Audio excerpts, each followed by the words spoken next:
Hi friends, నా vlogs వచ్చి చాలా లేట్ అయిపోయాయి. ఎందుకంటే నేను కొంచెం బిజీ అయిపోయి చేయలేకపోయాను.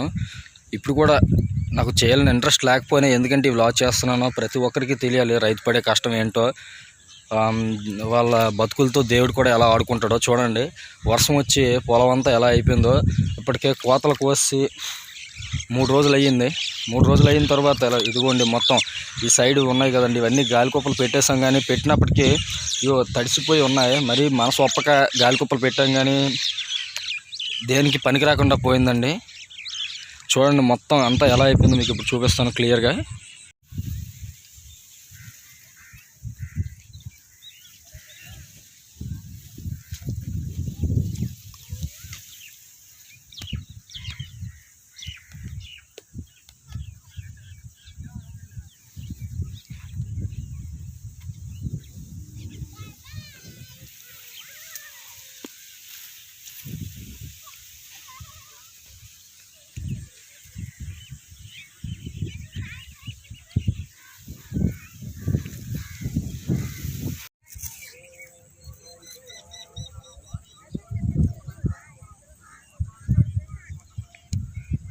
ఇదిగోండి వాటర్ చూసారా ఎలా ఉందో. ఇదిగోండి పొలం మొత్తం అన్నీ అలానే అయిపోయాయండి.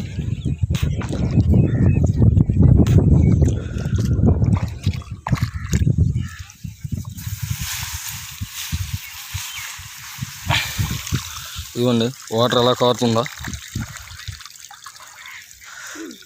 ఇది దేనికి పనికి రాకుండా అయిపోయిందండి. తక్కువ కాదండి, లక్షల్లో మొదలు పెట్టి చేశారు, అయినా కూడా దేనికి పనికి రాకుండా పోయినట్లు అయిపోయింది. ఎంతోమంది రైతులు బాధలో ఉన్నారు.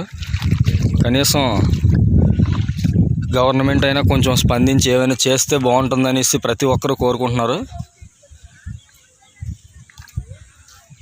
వరుసగా 2 రోజులు బట్టి వర్షాలండి. కోత కోసి ఎండిన పంట పచ్చిగా ఉంటే గాలికుప్పలు పెట్టే అవకాశం లేకపోయినప్పటికీ కూడా కొంచెం ఎండ ఏమైనా వచ్చినట్లు కాసినట్లు అయితే బాగుంటుందని అనుకుంటే చూడండి వర్షం వచ్చి మొత్తం పంట మొత్తం నాశనం చేసేసింది.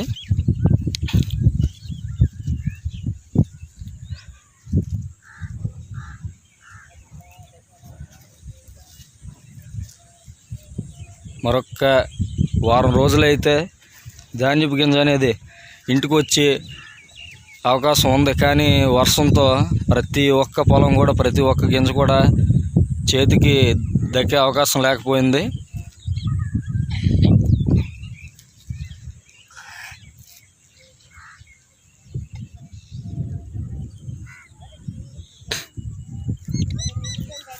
ఇంతకుముందు నేను తీసిన వీడియోలో మీరు చూసుంటారు వ్యవసాయం అనేది ఎంత బాగా పండిందో.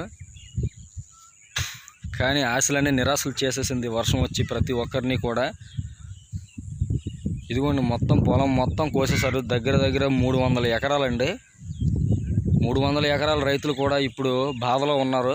ప్రతి ఒక్కరూ ఈ నష్టాన్ని తట్టుకోలేకపోతున్నారు. ఎందుకంటే అప్పులు చేసి ఇంట్లో ఉన్న ఆవులు ఏవో అమ్మేసి బంగారం తాకట్టు పెట్టి చాలా కష్టపడి వ్యవసాయాన్ని పెట్టారండి.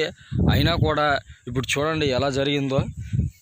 ఇది నేను మీకు తెలియాలని చెప్తున్నానండి. ఎందుకంటే రైతు అనేది ఎంత కష్టపడతాడో, కష్టపడిన తర్వాత కూడా ఫలితం లేకపోతే అసలు రైతు ఎంత బాధపడతాడు అనేది. ఎంతోమంది వ్యాపారం చేసుకుంటారు. వ్యాపారంలో లాభ నష్టాలు అనేవి కామన్, కానీ వాళ్ళకి లాభాలు అనేవి ఉంటాయండి, నష్టం ఎక్కువగా ఉండదు. కానీ రైతు అనేవాడు తన కుటుంబం మొత్తం కూడా ఈ వ్యవసాయం మీద ఆధారపడి బతుకుతారు. కాబట్టి వాళ్ళకి నష్టం వస్తే మాత్రం ఎంత బాధపడి తట్టుకోలేరండి, చాలా కష్టం. ఎందుకంటే సంవత్సరం మొత్తం మీద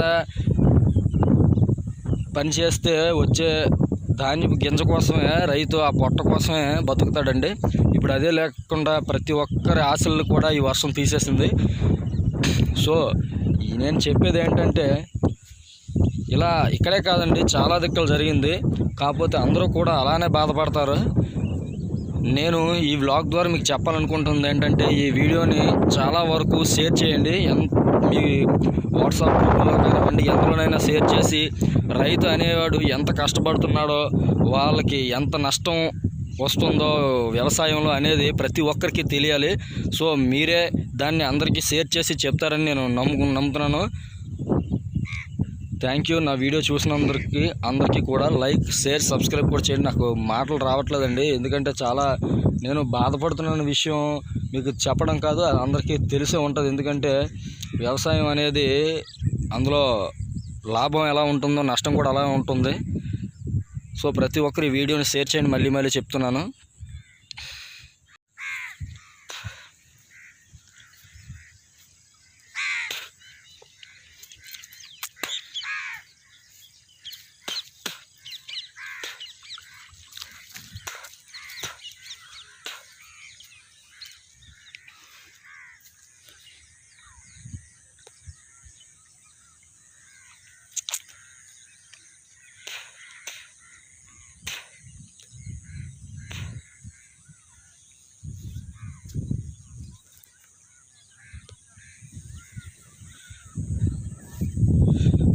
చూడండి, ఇంకా కూడా వర్షం వచ్చే వాతావరణమే కనబడుతుంది.